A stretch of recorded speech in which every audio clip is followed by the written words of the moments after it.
முருக பக்தருடைய மாநாடு உலகம் முழுக்க பேசப்படுகின்ற ஒரு செய்தியாக இன்றைக்கு இருக்கிறது. இது ஒரு வெற்றி மாநாடு, ஆன்மீகவாதிகளுக்கு வெற்றி. பல தடைகளை தாண்டி இந்த முருகப்பக்த மாநாடு நடக்கிறது. இந்த தடைகளுக்கெல்லாம் என்ன காரணம் நினைக்கிறீங்க? தடைகளை உடைப்பதுதான் முருகபெருமானுடைய அவதாரம். எதிர்ப்புகளை சமாளிப்பது, தடைகளை உடைப்பது, அதுதான் முருகனுடைய அவதாரம்.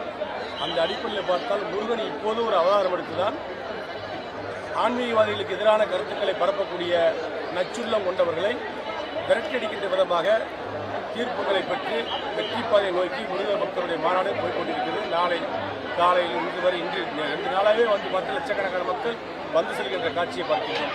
பக்தர்கள் மனம் புண்படுகின்ற நோக்கத்தோடு தமிழக அரசு நடந்து கொண்டது. இன்றைக்கு அதையெல்லாம் முறியடித்து கடவுளுடைய ஆசீர்வாதத்தால், கோர்ட்டுடைய உத்தரவால் இன்றைக்கு பக்தர்கள் யாரும் எந்த விதமான ஆதார் கார்டை யாருக்கும் சமர்ப்பிக்க வேண்டிய அவசியம் இல்லை, பெருமிஷன் வேண்டிய அவசியம் இல்லை. கடவுளை வணங்க நினைக்கிறவர்கள், முருகனை பார்க்க நினைப்பவர்கள் அத்தனை பேரும் முருக பக்தருடைய மாநாட்டில் திறனில் வந்து அறுபடை சென்ற முருகனை தரிசிக்கலாம் என்ற ஒரு நிலைமை ஏற்பட்டால் எல்லோருக்கும் மகிழ்ச்சி, எனக்கு மகிழ்ச்சி.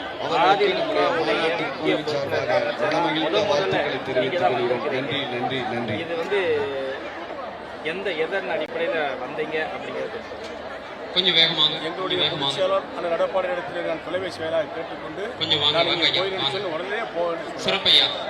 எங்களை பொறுத்தவரை அனைத்து அண்ணா திராவிட முன்னேற்ற கழகத்தை பொறுத்த மட்டில் ஆன்மீகத்தின் மீது நாட்டம் கொண்டவர்கள் தான் 100% இருக்கக்கூடியவர்கள்.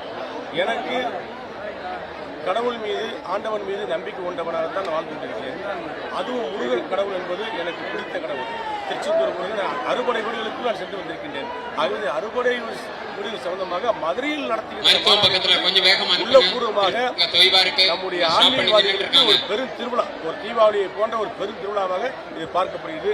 இந்த முயற்சியாக நாளை நடைபெற மாநாட்டுக்கு முருக பக்தர் மாநாட்டுக்கு அழைப்பு கொடுக்கப்பட்டிருக்கின்றது. வாய்ப்பு